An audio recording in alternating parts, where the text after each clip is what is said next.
Let me ask you something. Have you ever followed a program perfectly? Hit your lifts, did your cardios, didn't skip any sessions at all, but somehow felt constantly tired, slightly weaker, and just a little bit stuck? Not injured, not unmotivated, just stalled. Here's the uncomfortable truth. You don't have an effort problem. You more than likely have a sequencing problem. Because every time you decide to train, you make a decision that feels small, but in our reality, is actually not. You either lift first or do cardio second, or vice versa. You do cardio first and you lift second. Most people think this choice only affects how tired they feel. But what if that order just isn't about fatigue? What if the sequencing of your workout is actually creating a physiological conflict? A conflict so severe that it's actively deleting the adaptions that you're actually training for. And here's the real question that I want you to hold on to. What if the order of your workout isn't actually neutral, but is forcing your body into a molecular war that it can't win? Keep that question in mind, because if the order matters, and it does, then some of your goals might be physiologically impossible. This particularly matters when building muscle,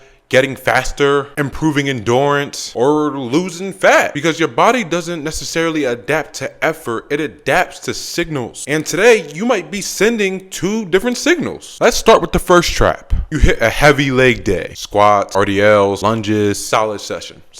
Then you hop on a treadmill for 30 minutes for an easy zone 2. 5 minutes in, your legs feel like concrete, your heart rate is climbing faster than expected. Everything just feels heavier than it should. So here's the question. Why does cardio feel disproportionately harder after lifting, even when lifting volume wasn't extreme? Most people would then assume that it's just glycogen depletion. But that explanation doesn't fully hold up, because if this was strictly about fuel, then your breathing wouldn't be off, your stride wouldn't feel uncoordinated, and your heart rate wouldn't behave like this. But something else changed, but it wasn't your energy. Now, let's flip it. You start with 40 to 45 minutes of easy running. Nothing crazy. You feel fine. Then you move over to your lifts. Your warm-up sets feel weird. Weights that you're normally pushing around super easy feel super slow. You're not necessarily tired, but you're not as powerful either. So ask yourself this. Is that weakness real muscle fatigue? Or is your nervous system pulling an emergency brake before you realize it? Because here's what most people miss. Cardio doesn't end when you step off the machine. That signal that we talked about earlier, that signal that you just created by doing cardio, it lingers. And by the time you touch the barbell, your body's already operating under a different set of rules. This is where things get interesting. Exercise just doesn't work muscles. It activates master regulatory pathways, essentially biological switches that tells your body what it needs to become. And here's the key idea. Your body is exceptional at adapting, but not as great when it comes to multitasking. When you lift weights, your body flips a growth signal. That signal simply says, build tissue, increase muscle protein synthesis, invest our resources into strength and structure. But when you do cardio, especially longer or moderate intensity work, you flip a survival signal. That signal says, repair, recycle, and conserve. They compete for the same cellular resources. When both signals are active at the same time, which signal does my body prioritize? Because whichever one wins, that's the adaptation that's going to happen. This decision affects muscle growth, strength gains, recovery capacity, hormonal environment, and even your injury risk over time. If your body has to choose between becoming stronger or becoming more efficient, it will always choose the one that improves short-term survival. And that's where the conflict lives. This phenomenon has a name. It's called the interference effect. And the research is particularly clear. When strength and endurance signals are constantly mixed, the adaptions of one blunts the adaptions of the other. And it's not because you're weak, and it's not because you're under recovered, but because your body is being asked to dig a well on the same patch of land at the same time. And guess what? Nothing gets built properly. So here's the rule, clear and non-negotiable. If strength or hypertrophy is your priority, cardio must be separated from anywhere from 4 to 6 hours. 6 hours is optimal, but 4 hours for most people, you'll generally be okay. Or you want to keep the intensity of your running really, really low. I'm talking like